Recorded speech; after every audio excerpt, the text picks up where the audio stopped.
안녕하세요. 지역 생존 프로젝트 우리 고향 안녕하십니까? 이승현입니다.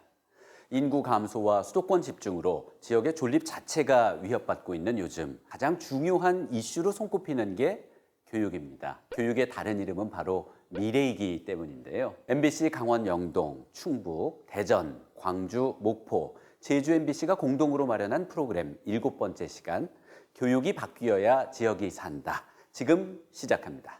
깊이 있는 대담으로 현안을 빠르게 진단해보는 코너죠. 중앙대학교 김누리 교수와 함께 인구 감소, 지역 소멸 위기에서의 교육은 어떻게 바뀌어야 하는지 짚어보겠습니다.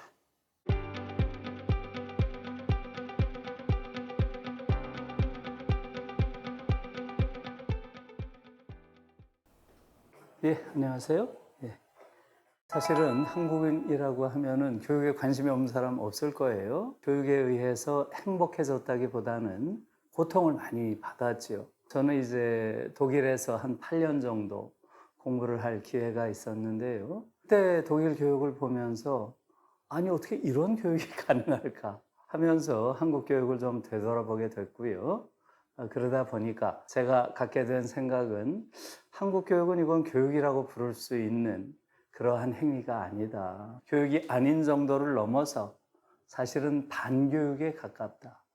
이런 교육은 받으면 받을수록 아이들이 더 성숙한 인간이 되기보다는 더 미숙한 인간이 되고, 사실은 이런 교육을 너무 잘 받아서 전교 1등을 하는 그러한 한국의 엘리트들은 거의 예외 없이 아주 미성숙한 인간이 되겠구나 하는 것을 제가 느끼게 된 거지요. 예, 맞는 말이죠. 저는 사실은 지금 이 저출산 문제를 상당히 기능주의적으로 접근을 해서 무슨 돈을 가지고 자꾸 해결하려고 하는데, 그것은 근본적인 문제에 대한 답변이 아니라고 봅니다. 지금 아이들을 낳지 않고자 하는 그러한 젊은이들의 일종의 저항은 어디서 올까요? 저희 대학원에는 여학생들이 많아요. 문학을 하기 때문에. 최근에 대학원생 5명과 이런 이야기를 나눈 적이 있어요. 그래서 제가 여쭤봤죠. 지금 여러분들은 앞으로 아이를 낳을 것인가 했더니 놀랍게도 5명 전원이 안 낳겠대요.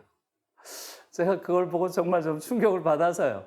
이 문제가 정말 심각한 문제구나 이렇게 느꼈고요. 왜 아이를 낳지 않으려고 하느냐 했더니 한 아이가 한 말이 너무 가슴이 아픕니다. 이 지옥 속에 내 아이를 쳐넣을 자신이 없어요. 처라는 말이 너무 처절해요. 그러니까 옆에 있던 아이가 저는 학교 다닐 때 행복했던 기억이 없습니다. 이런 말을 옆에서 하더라고요. 옆에 아이들이 다 머리를 끄덕끄덕해요. 저는 그 말에 한국의 저출산의 핵심적인 원인이 있다고 봅니다. 다시 말하면 학창시절부터 행복을 내면화하지 못하는 그런 사회에서 내가 아이를 낳아서 이 교육지옥 속에 집어넣는다는 게 과연 부모로서 해서는 안 될 일이라고 생각하는 그런 부분이 있는 거죠. 사실은 너무 처절한 이야기죠. 그래서 저는 여러 가지 지금 이 저출산을 극복하기 위한 여러 가지 기능적 어떤 제도적 그러한 지원을 하겠다. 이런 것들은 너무나 많이 나오고 있지만 사실은 근본적으로는 한국 사회를 기본적으로 우리 아이들이 성장하는 과정에서 행복하고 성인이 된 이후에도 행복한 그런 사회가 될 것이다 라고 하는 확신을 국민에게 주지 못하는 한 저출산 문제를 넘어서기는 굉장히 힘들 것이다. 교육을 통해서 행복한 아이들을 길러내야 하고요. 그 아이들이 행복한 성인이 될 수 있는 제도적인 틀이 필요하다는 거죠. 이렇게 교육에 의해서 고통을 받고 특히 이런 경쟁교육으로 인해서 이렇게 우울한 삶을 모두가 살고 있다는 사실에는 동의하고 있으면서도 왜 이걸 벗어나지 못할까요? 그것은 바로 다른 이유가 아닙니다. 우리 자신에게 문제가 있는 것이죠. 우리 자신이 경쟁을 너무나 당연시하고 경쟁해야 성장한다고 생각하고 서로 경쟁이 좀 문제가 있더라도 이건 불가피한 거야 이렇게 생각하고 있어요. 그런데 어떻게 경쟁교육을 넘어서겠어요? 그래서 이러한 생각을 학문적으로는 이데올로기라고 불러요. 특정 집단이나 사회에서 지배적인 잘못된 관념 체계, 이걸 이데올로기라고 해요. 지금 한국에서 이 경쟁 이데올로기는 너무나 강력한 이데올로기예요. 이것을 넘어서는 게 거의 불가능하죠. 그러니까 우리가 경쟁 교육을 못 넘어서요. 한국인들이 이 이데올로기에 완전히 포획되어 있는데 여기에 어떻게 넘어서겠어요? 게다가 이 경쟁 이데올로기는 두 개의 또 다른 강력한 이데올로기에 의해서 뒷받침되고 있어요. 지지를 받고 있어요. 그게 뭐겠어요? 경쟁의 결과는 능력주의 이데올로기가 강력하게 떠받치고 있고요. 경쟁의 과정은 공정 이데올로기가 떠받치고 있어요. 그래서 일종의 경쟁, 능력주의, 공정이라고 하는 세 개의 강력한 이데올로기가 한국인의 의식을 완전히 장악하고 있는 그런 상황이기 때문에 경쟁 교육을 못 넘어서는 거예요. 이 세 개의 이데올로기는 다 기만적인 이데올로기에 불과해요. 능력주의, 우리가 너무나 당연시하죠. 능력에 따라서 부와 권력이 분배된다. 그건 누가 봐도 너무나 당연한 일이고 심지어 올바른 일이라고 생각하죠. 그러나 실제로 그런가 하는 거죠.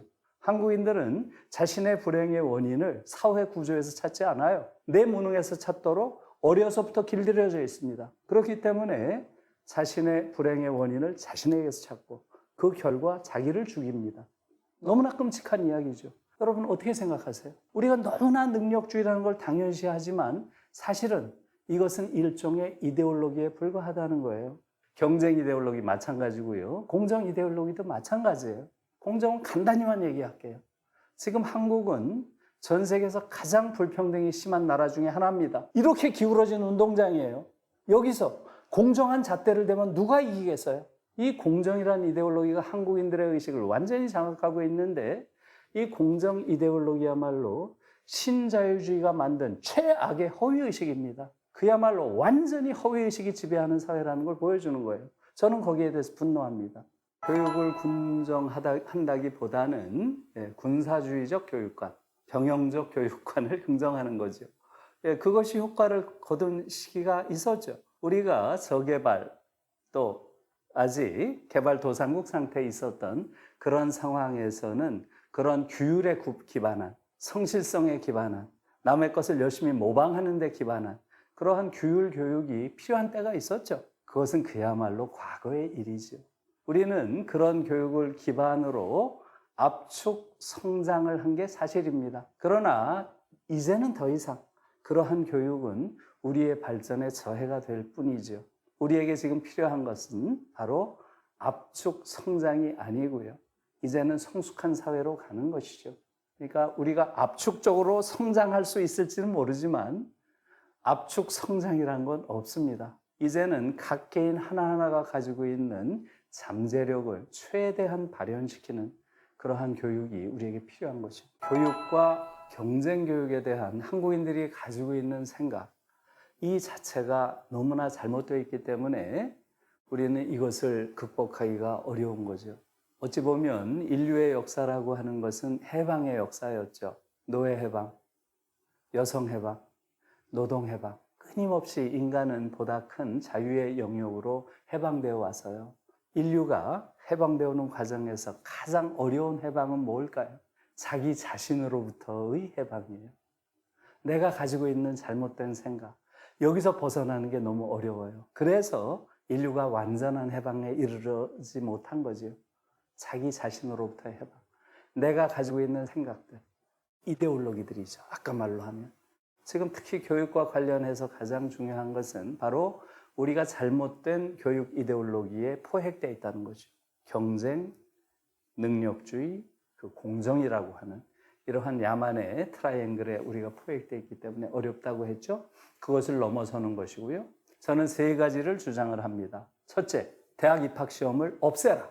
폐지해라. 둘째, 대학 서열 체제를 없애라. 대학을 평준화해라. 셋째, 대학 등록금을 없애라. 제가 이 세 가지 이야기를 하니까 사실은 제가 몇 년 전에 총리공관에 가서 당시에 유은혜라고 하는 교육부 장관이 있었어요. 그분을 배석해 놔서 제가 아주 세게 이 이야기를 했습니다. 거기 한 20분 정도 교육계 전문가들이 오셨는데 제가 이 세 가지를 이야기하니까 서로 막 머리를 설레설레 흔들어요. 그래서 제가 그랬습니다. 제가 말씀드린 이 세 가지는 이것은 어떤 허황된 어떤 꿈이나 이상이 아닙니다. 이것은 유럽에서는 매일매일 이미 이루어져 있는 일상입니다. 일상. 유럽에서 대학 입학 시험 본 나라가 어디 있어요? 다 고등학교 졸업 시험을 보고 90% 이상 붙어요. 그러면 원하는 대학, 원하는 학과를 갈 수 있게 다 열어놨어요. 그게 독일에선 아비투어라고 부르는 거고요. 프랑스는 많이 알려져 있죠. 바칼로레아. 다 90% 이상 붙는 거예요. 그리고 대학 가고자 하는 아이들에게는 최대한 원하는 대학, 원하는 학과를 다 열어놓는 거예요. 유럽에서 대학 서열이 있는 나라가 어디 있어요? 대학 서열이 어디에 있어요? 다 평준화되어 있고 독일의 대학의 95%가 국립대학이고요. 전부 평준화되어 있죠. 세 번째로 대학 등록금이 없다. 이것은 유럽에서는 너무나 당연한 것이고요. 그 아이들은 대학을 다니는데 돈을 낸다는 데 대해서 너무나 놀라워해요. 독일의 경우는 대학 등록금만 없는 것이 아니고요. 생활비도 주죠. 이게 바로 독일에서는 68혁명 시기에 나온 것인데요. 이건 사회적 정의에 맞지 않는다. 대학에 들어가면 모든 아이들이 자기가 관심 있는 영역에 깊이 있는 공부를 할 수 있어야지. 부잣집 아이들만 할 수 있고 가난한 집 아이들은 못해? 이건 말이 안 된다. 그래서 1970년에 아까 교육개혁했다 그랬죠? 그때부터 독일에선 생활비를 주기 시작했어요. 이게 바펙입니다. 제가 작년에 독일 바펙을 봤더니 매월 120만 원씩 줘요. 120만 원씩. 누구나 다 대학에 들어오면 공부하는데 전념할 수 있어야죠. 지금 우리나라 보세요. 무슨 알바 천국? 이런 걸 내세우면서 대학생들을 완전히 그런 저임금 노동에 포획하고 있어요. 어처구니 없는 일이죠. 저는 사실은 그런 부분에 대해서 너무나 잘못된 천민자본주의가 대학생들의 노동력을 저가로 착취하고 있다. 그렇게 보고 있어요. 제일 중요한 교육의 요건은 조금 전에 말씀드린 대로 더 이상 경쟁 교육을 하지 않는 거지요. 경쟁 교육에서 연대 교육으로의 전환이 필요하다. 그 다음에 두 번째로 능력주의 교육. 능력주의. 우리는 계속 능력주의란 이름으로 소위 성취 원리에 입각한 교육을 시키고 있는데요. 저는 그러한 능력주의보다 훨씬 중요한 것은 바로 존엄주의 교육이다. 모든 아이들이 자신의 존엄을 자각하고 타인의 존엄을 존중하는 존엄의 감수성을 갖도록 교육하는 것. 이게 가장 중요하다. 지금 한국인들에게 가장 결여되어 있는 게 존엄에 대한 감수성이에요. 자신의 존엄성에 대한 그러한 자각을 가진 사람이 너무나 적고요. 타인의 존엄을 존중할 줄 몰라요. 이게 지금 한국 사회를 이런 야만적인 사회로 만들어낸 근원적인 그러한 문제라고 생각하고요. 또 하나만 더 키워드로 말씀을 드리자면 지금까지 성장을 위한 교육을 해왔다면 이제는 성숙을 위한 교육으로 바뀌어야 돼요. 인간을 도구화하고 기능적인 관점에서만 보는 것이 아니라 인간 하나하나를 깊은 내면의 심연을 가진 성숙한 존재로 보는 그런 교육으로의 전환이 필요하다. 이렇게 말씀드리겠습니다. 네, 말씀 잘 들었습니다. 고맙습니다. 네, 맞습니다. 지역 생존 프로젝트 우리 고향 안녕하십니까? 그 7번째 순서로 교육이 바뀌어야 지역이 산다. 본격적으로 시작해 보겠습니다. 전국대학교 기획처장협의회 회장을 맡고 계십니다. 한림대학교 홍성민 교수님 어서 오십시오. 한림대학교 기획처장이자 전국대학교 기획처장협의회 회장을 맡고 있는 홍석민입니다. 먼저 이렇게 오늘 좋은 기회를 주셔서 이 기회를 통해서 우리 지역 생존과 교육이 어떻게 연계되어 있는지 또 어떻게 같이 동반 성장할 수 있는지에 대한 중요한 주제를 함께 논의할 수 있는 기회를 주셔서 대단히 감사합니다. 한국교육개발원에서 교육 재정, 교육 자치를 연구하고 있습니다. 양희준 박사님 어서 오십시오. 네, 안녕하세요. 한국교육개발원 연구위원 양희준입니다. 제 자신이 이제 지방 출신입니다. 지방 출신으로서 이 지역 소멸과 교육 문제에 대해서 평소에 관심을 갖고 연구를 하고 있습니다. 네, 앞서 김누리 교수님과 함께 교육 전반에 대해서 한번 진단을 해봤는데요. 이번에는 좀 범위를 더 지역으로 좁혀서 심도 있는 이야기가 오갔으면 좋겠습니다. 홍성민 교수님께서는 이제 지역에서 우리 학생들을 가르치고 계신데요. 인구 감소와 지역 소멸의 위기, 대학 차원에서도 좀 실감을 하고 계신가요? 네, 그렇습니다. 그 인구 감소라고 하는 문제는 사실 현장에서 바로 느낄 수 있는데요. 예전에 그 20년 전에 학생들이 수강 신청하는 수만 보더라도 그 예전에는 뭐 예를 들어 100명이었다면 그 최근 들어서는 그 수가 좀 줄어들었습니다. 이런 그 대학의 그 인구 감소 혹은 지역 소멸이라고 하는 문제는 지역 대학의 존망과도 연결이 되어 있습니다. 뭐 수도권 대학은 사실 거기에서 좀 자유롭기는 하겠지만 지역에 있는 대학은 학력 인구 감소라고 하는 문제와 지역 인구 감소라고 하는 그 이중고를 지금 겪고 있는데요. 단순하게 학생들에 대한 어떤 충원의 문제를 넘어서는 상황이라고 얘기할 수 있습니다. 지역 대학이 학생 모집에 이렇게 어려움을 겪는 것은 사실 어떻게 보면 우리가 볼 수 있는 그 위기의 일부일 뿐이고요. 실제적으로 지역 인구 감소라고 하는 것이 거기에서 대학이 자유롭지 못하다라고 하는 뜻이 되겠습니다. 문제는 이제 해당 지역에 학생들이 머물고 싶어도 지역의 여건이랄지 이런 것들이 지역 정주할 수 있는 여건이 마련되지 않기 때문에 그런 매력적인 공간을 제공해야 함에도 불구하고 그렇게 기대에 미치지 못하는 여러 가지 일자리 문제가 있습니다. 또한 졸업 후에 그러기 때문에 이제 수도권의 이탈로도 연결이 되었는데요. 이렇게 수도권의 이탈 또 지역 인구의 감소 이런 것들이 복합적으로 나타나서 지역에 있는 그 대학들은 아주 상당히 어려움을 겪고 있는 그런 위기감이 현재 퍼지고 있는 실정입니다. 네, 전국대학교 기획처장 협의회의 그 회장직을 맡고 계셔서 전반적인 지역 대학의 어떤 상황을 말씀해 주셨다면 지금 재직하고 계신 대학이 춘천 소재이잖아요. 맞습니다. 춘천은 뭐 교통 인프라도 괜찮고 별로 큰 타격을 받지 않을 것 같은데 어떻습니까? 다행히도 그 한림대학교는 그 신입생 충원율이 3년 연속 100%를 달성을 했고요. 다만 제가 그 기획처장으로서 조금 이제 우려스럽게 보는 점은 재학생 충원율이거든요. 그 재학생 충원율이 한 4.6% 정도 되는데 그게 전국 평균보다는 조금 중간 이하긴 하지만 문제는 그 지수가 계속 이렇게 상승하고 있다는 것, 요것들이 좀 문제라고 보고 있고요. 뭐 좀 나중에도 말씀을 좀 드릴 기회가 있을지 모르겠지만 사실 등록금에 대한 어떤 동결이 지난 15년 동안 이루어져서 그런 여러 가지 학생 수 감소 또한 재정 위기 악화 이런 것들이 지역에 있는 대학으로서는 상당히 부담스러운 건 사실입니다.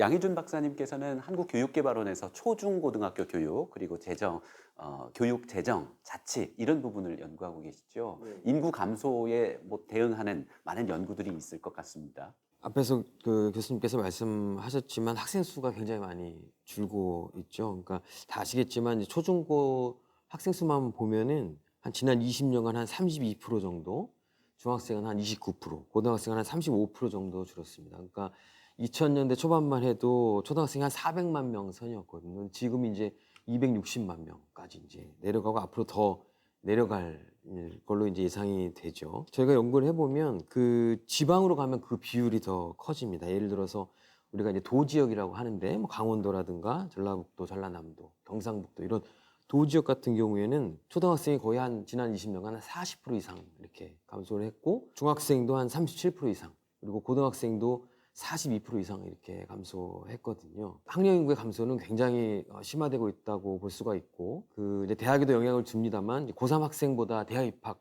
정원이 더 큰 상황이 지금 이미 이제 수년째 지속이 되고 있습니다. 그래서 저희 연구자들 사이에서는 일부 연구자들은 이제 소규모 학교가 이제 디폴트다, 기본이고 중규모나 대규모 학교는 좀 예외적인 걸로 봐야 되지 않느냐 이런 얘기도 조심스럽게 좀 나오고 있습니다. 네, 지난 20년 동안 30% 안팎으로 감소가 있었는데 앞으로가 더 큰 문제겠죠. 네, 인구 감소폭이 더 커진다고 그렇죠. 하니까요. 네, 지나친 경쟁에 수도권 쏠림으로 교육이 병들고 있습니다. 현장의 목소리는 어떤지 한번 들어봤습니다.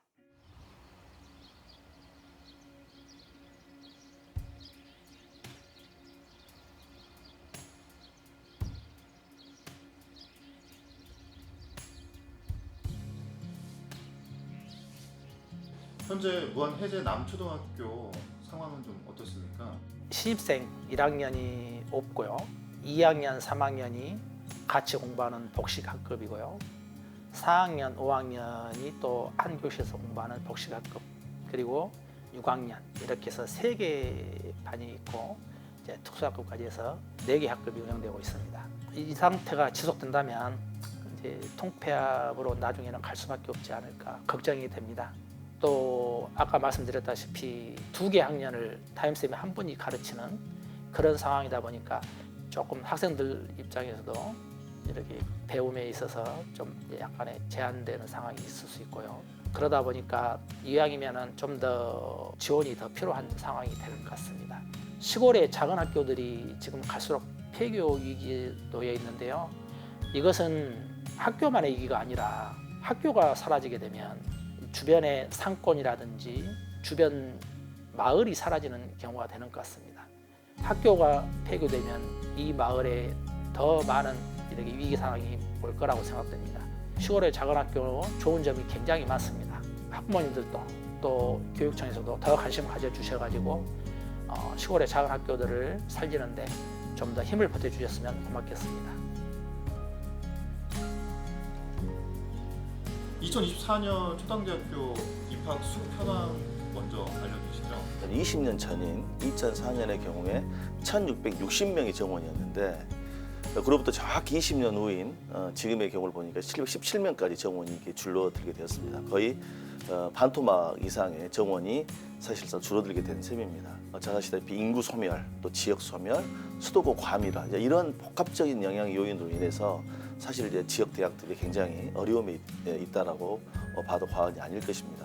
무엇보다도 이제 지역 대학이 살아야 또 지역이 살고 또 지역 대학이 생존해야 또 지역도 살 수 있다라는 이제 그런 상황에 대한 인식을 가지고 어떻게 하면 지역을 살리고 또 어떻게 하면 지역의 학생들이 우리 지역을 떠나지 않고 다시 말하면 수도권으로 가지 않고 양질의 어떤 고등교육을 받을 수 있는 어떤 환경을 구축하는 할 것인가 이런 고민을 참 많이 해왔습니다. 지금 몇 살이고 어떤 상황인지 말씀 주세요. 지금 20살이고요. 좀 서울 쪽으로 대학 가고 싶어서 재수 준비하고 있어요. 여기 지방대 합격했는데 서울로 가려고 하는 이유가 있을까요? 서울 쪽이 훨씬 주요 대학들이 많이 분포되어 있으니까 아무래도 그 대학가나 그런 다른 놀 수 있는 환경이나 아니면은 뭐 대기업 같은 것들도 대부분 서울 쪽에 분포되어 있으니까 그쪽에서 그쪽 사람들과 이제 인맥 쌓는 것도 훨씬 더 좋다고 생각하고 그리고 놀거리도 훨씬 그쪽에 많고 아무래도 제가 지금 다니고 있는 지방 쪽의 대학보다는 서울 쪽에 훨씬 많으니까 서울로 가고 싶은 것 같습니다.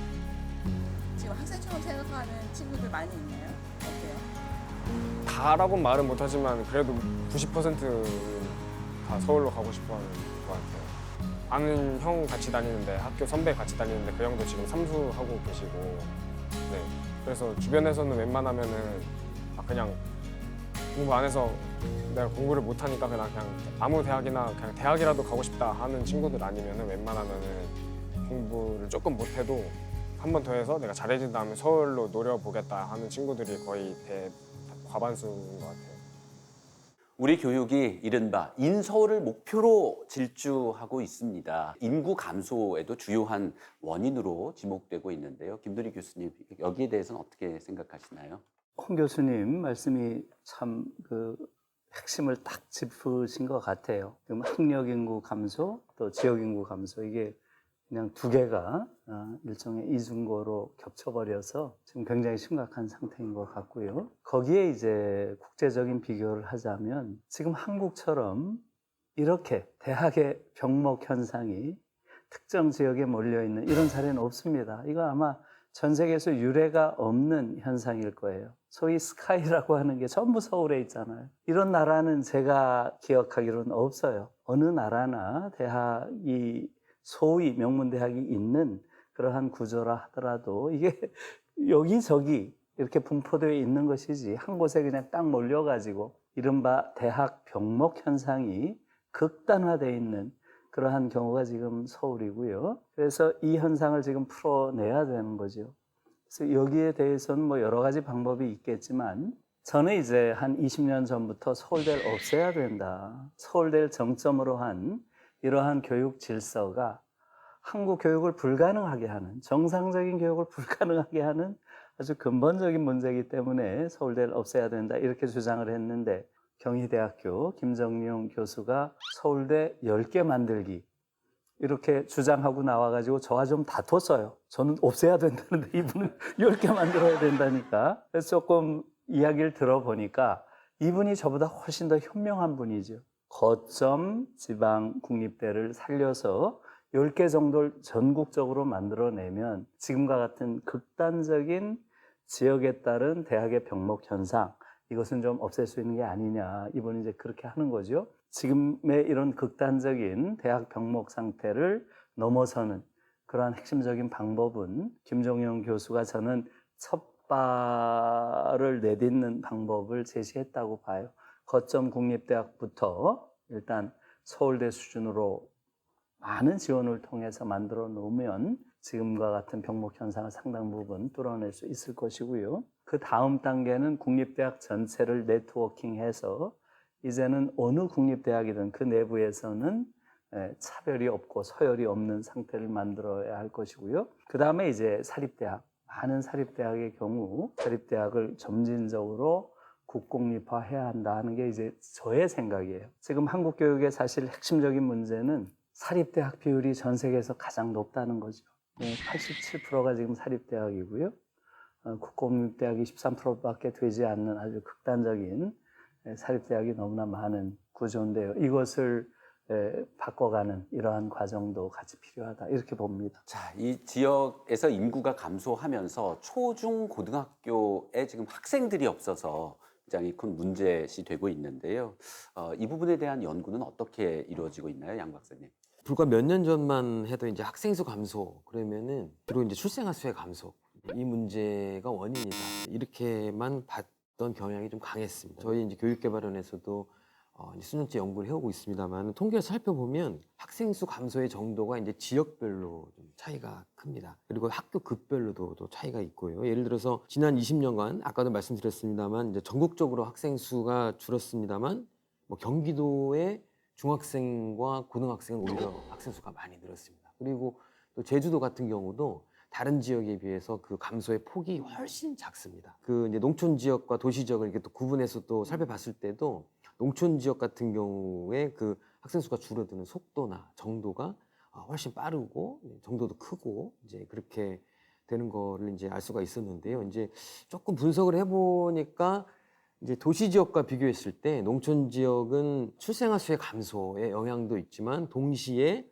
그 인구가 빠져나가는 그 인구의 유출이라고 하죠. 인구의 사회적 감소의 영향이 상당하다 이런 거를 이제 발견을 할 수가 있었고요. 그 말은 나면 제주도로 보내고 사람은 나면 서울로 보내라 뭐 이런 이제 오래된 말이 있습니다만 그런 것처럼 지난 수십 년간 우리 지역에서 이제 학생들이 이렇게 공부를 해 나가면서 이제 학교급을 올라가게 되면 중학교에서 고등학교 갈 때는 조금 더 큰 도시로 그리고 또 고등학교에서 또 대학교 갈 때는 조금 더 큰 도시로 진학하는 것이 이게 교육의 성공이다 이런 게 공식처럼 받아 이제 들여진 거죠. 그런 것들이 있어서 그런지 그런 경향이 있다는 걸 이제 알 수 있고 그래서 결론적으로는 지역 소멸이라는 게 지방의 저출생도 한 원인이라고 할 수 있겠지만 도시로의 인구 이동, 인구 유출도 상당히 큰 변수다. 해외 경우랄까요? 아니면 국내에서 어떤 식으로 이 폐교에 우리가 좀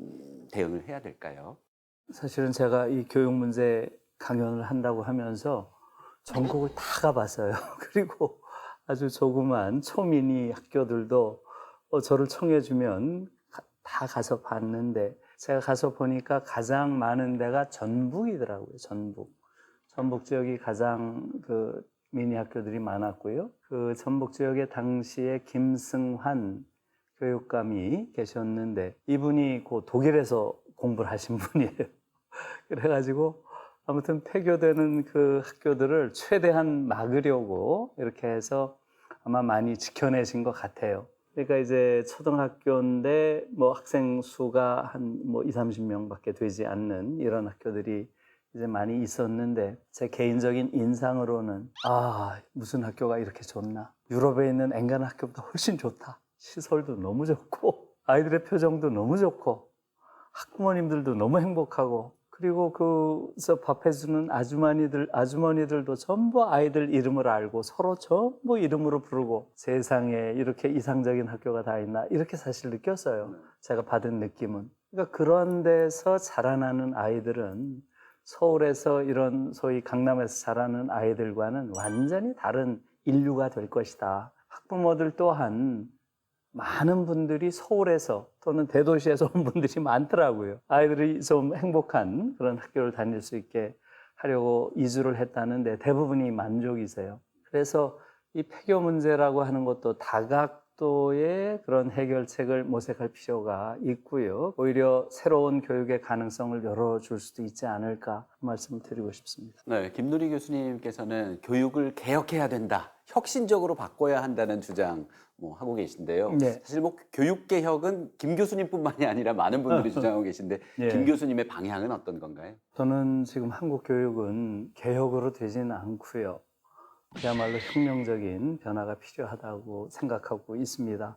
한국에 대한 여러 가지 진단들이 많이 나오고 있는데, 뉴욕타임즈에서는 한국이란 나라가 지금 소멸하고 있다, 이런 아주 충격적인 칼럼도 실렸잖아요. 근데 마크 맨슨이라고 하는 미국 작가가 한국을 유튜브로 이렇게 찍었는데 그 제목이 나는 세계에서 가장 우울한 나라를 여행했다, 이런 제목으로 찍었잖아요. 근데 그걸 보니까 그 안에서 가장 저는 가슴 아프게 느껴진 부분이 absolutely cruel educational system, 이런 표현을 해요. 절대적으로 잔인한 교육제도, 이게 한국이란 나라를 이렇게 우울한 나라로 만든 근원이다, 이렇게 말한 부분이 너무 가슴 아팠어요. 그래서 저는 이제 한국에서는 더 이상 이러한 교육제도를 유지할 수 없는 상황에 와 있다고 봐요. 이제는 바꿔야 됩니다. 근본적으로 아이들이 행복하고 이 아이들이 또 성인이 돼서 행복한 사회를 만들어가는 그런 사회로 질적 변화가 필요하다, 이렇게 보고 있습니다. 이제 부모님의 인식도 이제 바뀌어야 되겠고요. 또 아이들에게 가장 많은 영향을 끼치는 교사들의 인식도 역시 이제 서열, 경쟁 이 부분에 대해서는 좀 달리 생각하는 그런 인식 전환이 좀 필요할 것 같습니다. 농촌 지역의 교육은 도심 지역의 교육과는 또 달라져야 한다는 이런 주장 양희준 박사님께서 하고 계시던데요. 이 내용은 어떤 건가요? 이미 학교와 교육청에서는 굉장히 많은 노력들을 하고 있습니다. 예를 들어서 학생이 좀 많은 학교구가 있고 적은 학교구가 있다면 학생이 많은 학교구에서는 그 학생이 적은 학교로 이렇게 학교를 이동할 수 있게끔, 그러니까 초등학생들도 통학을 할 수 있게끔 한다거나 방과 후 교육 프로그램의 질을 비약적으로 높이기 위한 노력들 많이 기울이고 있고요. 또 그다음에 그 마을 교육 공동체라고 해서 학교 밖에 다양한 교육 자원들이 학교 교육에 연결되도록 하는 그런 활동들도 이제 많이 이제 펼치고는 있는데요. 이제 앞에서도 그 교수님들이 말씀하셨지만 다만 아쉬운 것은 여전히 이제 상부학교 진학을 도시로 하는 것이 좋다라는 인식이 이제 여전히 만연하다라는 것이고요. 대학 입시 경쟁 앞서 말씀하셨지만 대학 입시 경쟁을 이제 공간적으로 보면 사실은 수도권 진입 경쟁이라고 볼 수가 있거든요. 그러니까 지역 소멸이라든가 이런 거를 우리가 사회적으로 많이 우려하고 있는데, 이 문제를 바꾸기 위해서는 어떤 것이 그 지역 교육에 있어서의 교육적인 성공인가 하는 점에 대해서 조금 근본적으로 다시 좀 돌아볼 필요가 있다라는 생각을 하고 있습니다. 인구 감소의 그 속도가 점점 빨라지고 있고 2030년 되면 뚝 떨어질 거라는 이런 전망들이 있던데요. 여기에 대해서 대학들은 학령 인구 감소에 대해서 좀 더 적극적으로 대응을 하고 있죠. 네, 대학들마다 여러 가지 특성화에 관련된 노력은 지금 현재 많이 경주하고 있는 실정이고요. 요즘 화두가 되고 있는 것 중에 하나가 이제 전공 선택 자유제 혹은 유연한 학기제, 또 융복합 전공 개설, 이런 것들이 지금 굉장히 중요한 이슈입니다. 그런 거는 결국은 대학들이 단순하게 백화점식으로 학과를 쫙 나열하고 학생들이 그 안에서 수업을 듣고 다른 전공으로 가지 못한다거나 이런 사일로가 있는 것조차도 이제 다 오픈을 해서 학생들이 자기가 스스로 탐색하고 자기가 원하는 전공을 과목을 들어서 조립해가지고 그걸 이제 모듈식이라고 하는데, 그렇게 만들어서 자기 스스로 개척해 나가는 이런 것들이 지금 현재 중요한 화두입니다. 그래서 대학들마다 아까 말씀드렸다시피 특성화 관련해서 어떤 것을 할 것이냐, 예를 들어 어떤 특정한 대학은 정부 지원 사업을 토대로 우리는 AI 대학이다, 한림대학교이긴 합니다만 AI 대학이다 이렇게 표방을 하고 그것을 통해서 학생들의 어떤 역량을 개발하거나 증가시킬 수 있도록 그렇게 노력을 하고 있거든요. 이런 여러 가지 차별화적인 어떤 전략이 학교들마다 필요하고 그런 것들을 현재 뭐 재정 지원을 받든 뭐 재생적으로 하든 그런 노력, 교육 솔루션을 지금 현재 찾고 있는 실정입니다.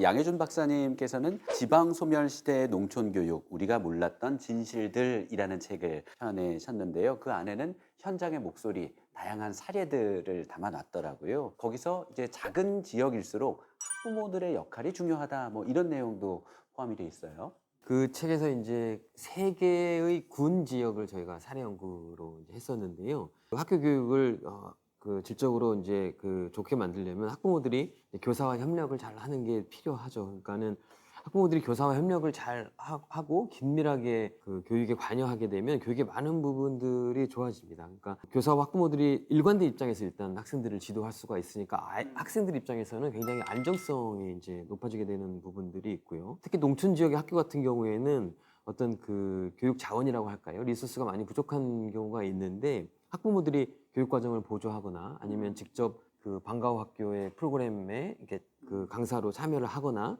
또는 뭐 직업이나 그 진로와 관련된 프로그램에 이제 학부모들이 하게 될 경우에 학생들은 이제 굉장히 어떤 생생한 그 진로 의식을 이제 키워갈 수가 있는 거죠. 그거는 굉장히 일반론이라고 할 수 있는데 지금 농촌 지역에서 이제 그 여러 가지 위기를 극복하고 교육을 더 좋게 만드는 데 있어서 학부모에게 좀 요구되는 측면을 하나를 말씀드리면 이게 학교 안에 학부모로 좀 머물러 계시면 안 될 것 같아요. 왜 그러냐면 지역 소멸을 극복하고 학교를 더 좋게 만드는 데는 사실은 교육만의 힘만으로는 잘 안 되는 거거든요. 그러니까 지자체라든가 지역사회와 같이 이게 힘을 합쳐줘야 되는데 학부모님들이 이제 학교 내의 학부모를 넘어서서 지역사회 내의 학부모로서 조금 더 역할을 해주실 수가 있다면 지자체의 변화나 지역사회의 변화까지도 이끌어내실 수가 있겠다. 이런 생각이 듭니다. 딴지를 거는 건 아니고요. 이제 맞벌이 가정의 경우 학교 교육에까지 부모님이 개입을 하고 마을 단위에도 이제 역할을 하라는 말씀이 그래서 정말 부모 되기가 힘들구나 그리고 자녀 기르기가 힘들구나 뭐 이런 내용들 굉장히 무겁게 다가옵니다. 네. 이 아이가 지금 저는 편하게 잘 길렀다는 생각도 듭니다. 이제 초등학교의 경우에 이제 부모님들의 역할이 많이 필요하다는 말씀이죠. 근데 이제 지역사회가 이렇게 발전해 가는 거는 그 장기적으로 보면 이제 아이에게도 좋고요. 또 그 지역에 살고 계시는 학부모님들에게도 좋은 일이니까요. 조금 더 힘을 내주고 노력해 주시면 좋겠다. 이런 말씀 드립니다. 네, 이렇게 작고 강한 학교가 있어서 저희가 현장에 한번 다녀왔거든요. 목소리 한번 들어보시죠.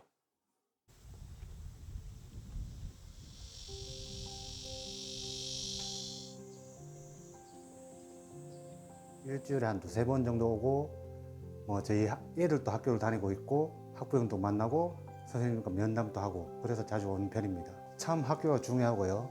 여러분하고 동네 주민, 학생, 학부모, 학교 선생님들께서 함께 참여를 하고 그래가지고 이때까지 온 것 같습니다. 우리 아이들이 좀 자긍심을 가지고 다닐 수 있고 또 우리 교직원도 오고 싶은 학교 이런 학교를 만들기 위해서 교육 환경 개선을 위해서 많은 노력을 기울였습니다.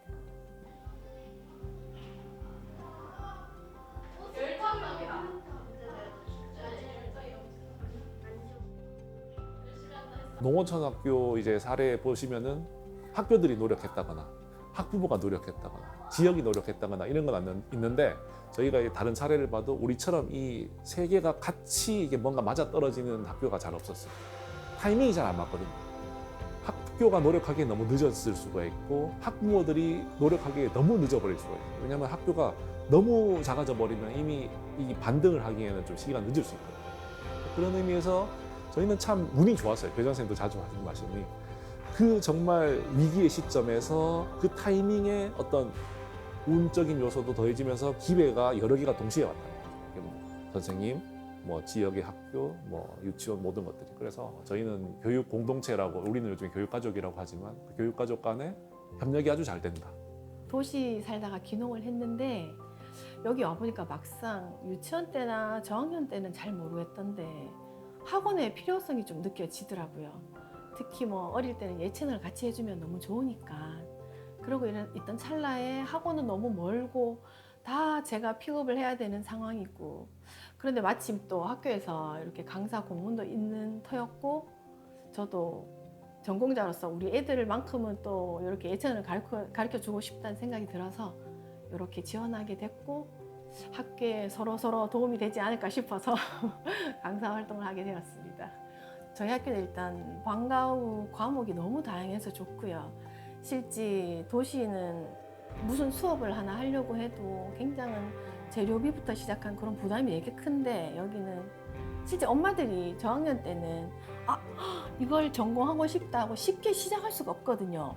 여러 가지 체험을 해봄으로써 요거에 소질이 있구나, 이런 소질을 찾기가 너무 좋은 것 같아요. 학교에서 이렇게 기본을 받쳐주시니까.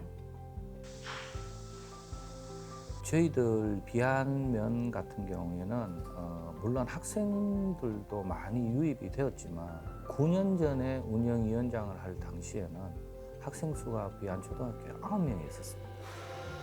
지금 현재는 한 40명이 넘는 걸로 제가 알고 있는데, 그 9명의 학생을 데리고 학교가 계속 존폐 위기가 되었었어요.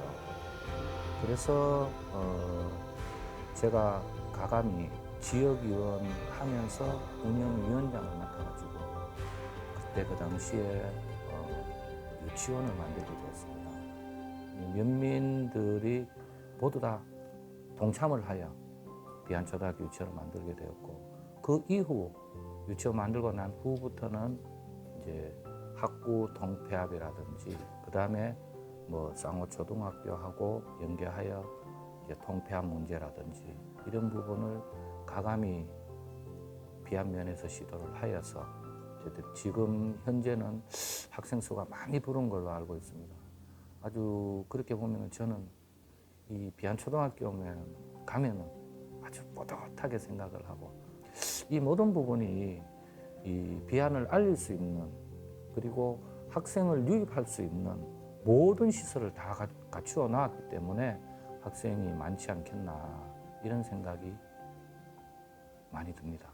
네, 학생과 학부모 그리고 지역사회가 함께 연대해서 교육 공동체를 이뤄내는 모습, 바람직한 모습, 작은 학교에서 이렇게 이루어지고 있는 모습 보니까 좀 더 뿌듯한 마음이 들었습니다.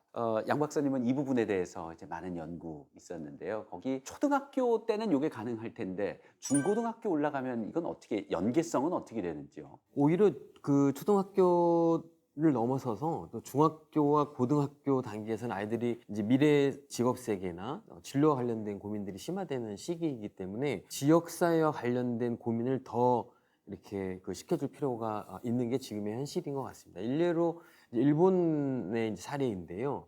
굉장히 그 지역 소멸이 가속화되는 지역에서 한 고등학교에서 어떤 교육 과정을 가져갔냐면, 지역사회 문제를 가지고 프로젝트 수업을 실시하는 이제 그런 사례가 있었습니다. 그런데 그런 교육 과정을 진행하기 전과 후를 비교했을 때 이 학생들이 자신의 미래에 이 지역과 관련된 어떤 그 직업이라든가 진로라든가, 또는 바깥에 나가서 대학 공부를 하더라도 다시 이 지역으로 돌아와서 지역과 관련된 어떤 일을 해보고 싶다라는 그 설문조사의 응답이 굉장히 많아진 그런 사례가 있었습니다.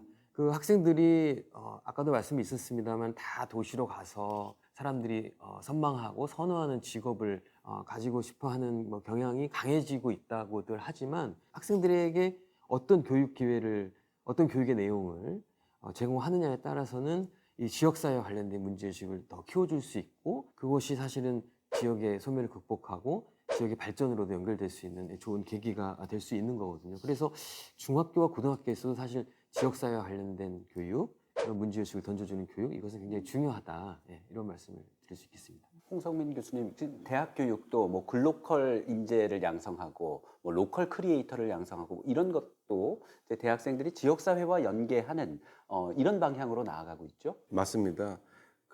지금 대학 정책에서의 변화가 있다고 한다면 그것은 라이즈라고 하는 이제 체계입니다. 그래서 2025년도 이후부터는 지역의 경쟁력을 갖추고 지역 중심의 그 허브로서 그 라이즈 체계를 도입하고 정부가 지원하는 예산의 한 절반 정도를 지역에다 할당해서 지역이 이제 상생할 수 있도록 그렇게 만들어주는 것이 이제 라이즈 체계거든요. 서울에 있는 지역도 마찬가지로 다 참여를 해야 될 것 같은데요. 지금 이런 것들이 중요한 게 결국은 지역이 그동안은 중앙정부에서 정책을 만들고 단순하게 그냥 따라가는 그런 형태가 아니라 지역에서 독자적으로 평가도 하고 지역의 가치에 할 수 있는 기업도 찾아내서 발굴하고 기업이 가지고 있는 애로 문제도 발견해서 그걸 같이 풀 수 있도록 그 역할의 중심에 서는 것이 지자체가 돼야 된다라고 하는 것이 이제 그 라이즈 체계에 대한 기본 배경인데요. 그렇게 따져보면 지자체가 이제 더 이상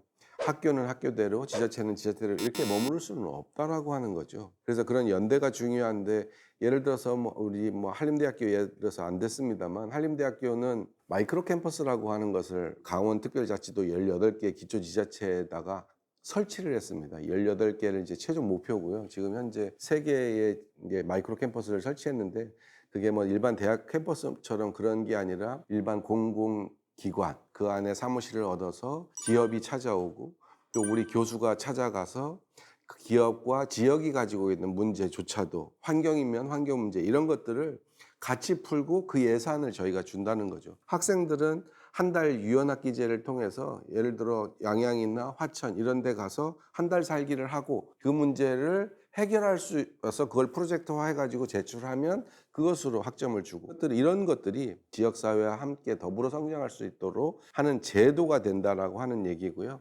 그런 다양한 협업 프로그램을 개발하는 것이 지역사회의 연대에 도움이 되지 않을까. 홍 교수님 대학에 계신데요. 이 정책적인 방향은 어떤 바람을 갖고 계신지요? 아까 말씀하신 내용이랑 유사하긴 한데요. 그런 교육부에서 어떤 재정 지원이나 이런 것들이 충실하게 돼야 될 것 같다는 생각이 들고요. 다만 이게 재정 지원이라고 하는 게 그냥 돈만 이렇게 주거나 혹은 그 안에 칸막이를 만들어 가지고 예를 들어 인건비는 25% 경상비 10% 이렇게 만드는 건 사실 학교 입장에서는 물론 도움이 되긴 합니다만 쓸 수 있는 항목이 정해져 있기 때문에 그거를 학교 전체적으로 이렇게 자유롭게 진짜 학생이 필요한 거에 투여하기가 사실 어려운 실정입니다. 아까 말씀하셨던 것처럼 공적 자본이라고 하는 것이 사립대에도 주면은 좋겠는데 아마 교육부에서는 국민의 세금을 일반 주인이 있는 학교, 대학교에 투여하는 것이 가능한가, 타당한가 이런 얘기를 조금 고민을 하는 것 같긴 하고요. 장기적으로 봐서는 아까 우리 김 교수님 말씀하신 거에 동의를 하고 그렇게 변해야만 되긴 하는데 사실 그게 쉽지 않다는 거죠. 제가 서울에 있는 학교 교수분과 제가 잠깐 얘기를 할 기회가 있어가지고 얘기를 했는데 지역에 있는 대학에는 정부에서 재정 지원도 엄청 많이 해주고 글로컬 대학도 하고 하는데 수도권에 있는 대학은 아무것도 없다. 맨날 뭐라고 한다. 이런 얘기를 해서 제가 그런 얘기를 했어요. 그러면 교수님 저랑 캠퍼스 바꾸실까요?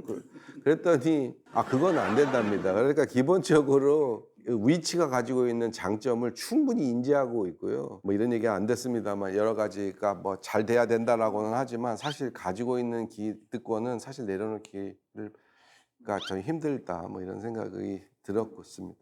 양혜준 박사님께서는 이제 대학 교육 외에 초중고 교육, 지역 교육 어떤 정책적 지원이 있어야 된다고 보시나요? 일단 현재까지의 교육 제도나 정책이 그 기초가 대부분이 이제 인구 증가기에 설계되었다라는 것을 좀 되돌아볼 필요가 있는 것 같습니다. 근데 지금 전제 조건이 지금 바뀐 상황이거든요. 60, 70년대에 그 지방의 소위 유지라고 하죠. 재원을 활용한 사립학교 확대 정책 이런 것들이 대표적으로 이제 교육 기회를 빠른 속도로 넓혀주기 위한 정책들이었거든요. 근데 지금은 이제 학생이 아주 저어지는 이제 방향으로 가고 있는 거죠. 그런데도 여전히 아까 교수님 말씀하셨지만 입시 제도가 이제 유지가 되고 있으니까 학부모님들 입장에서는 입시를 대비하는데 어떤 그 효용성이 좋은 서비스가 그 도시 지역에 주로 있잖아요. 그러니까 이제 도시로 진입하려는 이제 경쟁이 더 이제 강화되는 게 아닌가 이런 생각이 듭니다. 사실은 그 지역 소멸을 극복하고 지방 교육을 조금 살리려는 방향에서는 상급학교 진학 경쟁을 완화시키려는 그런 정책이 가장 필요하다고 생각이 들고요. 공간적으로 보면 고등교육에 있어서 수도권으로 진입하려는 수요를 감소시키기 위한 정책들이 좀 필요하다라는 생각이 들고요. 아울러서 이제 인구 감소 지역들의 초중등 교육을 생각할 때는 각 지역의 현실에 맞는 방안을 찾아서 실천할 수 있도록 그런 조건을 좀 갖춰주는 게 필요하다. 재정적인 지원은 물론이고 행정적인 면에서도 조금 더 자율성을 가지고 움직일 수 있도록 규제를 조금 풀어준다든가 이런 것도 필요하고, 또 인력적인 측면에 있어서도 그 교직원분들이 좀 더 정주성을 갖고 지역에 애정을 갖고 그 주인의식을 갖고 활동할 수 있도록 뭐 지역교사제 같은 것들, 그런 것들도 전향적으로 고려해 볼 필요가 있다는 생각이 듭니다. 이제 지역 교육이 바뀌어야 지역이 산다라는 주제를 가지고 교육에 대한 거대 담론부터 작은 학교 이야기까지 말씀 나눠봤습니다. 이제 끝으로 각자 말씀들을 정리해 주신다면요. 지금 교육이 과거에는 우리에게 희망이었잖아요. 교육을 통해서 희망을 막 이렇게 넓혀가는 게 과거의 우리 삶이었다면, 지금은 교육을 통해서 사람들이 더 불행감을 느끼는 그러한 시대가 된 것 같습니다. 이제 교육을 근본적으로 바꿔서 우리 교육이 과거처럼 희망의 어떤 발판이 되도록 하는 그런 변화가 필요하다, 이렇게 생각합니다. 예. 네, 아이들이 없어진 학교, 청년들이 꿈을 꾸지 못하는 학교는 미래가 없을 겁니다. 우리 교육을 더 개선하기 위해서 교수님께서는 혁신, 개혁해야 된다고 말씀하셨는데요. 크게 바꾸기 위해서 우리 모두가 마음을 모아야 할 때라고 생각이 들었습니다. 네, 6개 지역 MBC가 함께 만든 지역 생존 프로젝트 우리 고향 안녕하십니까? 그 7번째 시간은 교육에 대한 이야기였습니다. 다음 시간에는요, 지역의 의료 체계, 선택이 아닌 필수다라는 주제로 찾아뵙겠습니다. 함께해 주신 여러분 고맙습니다.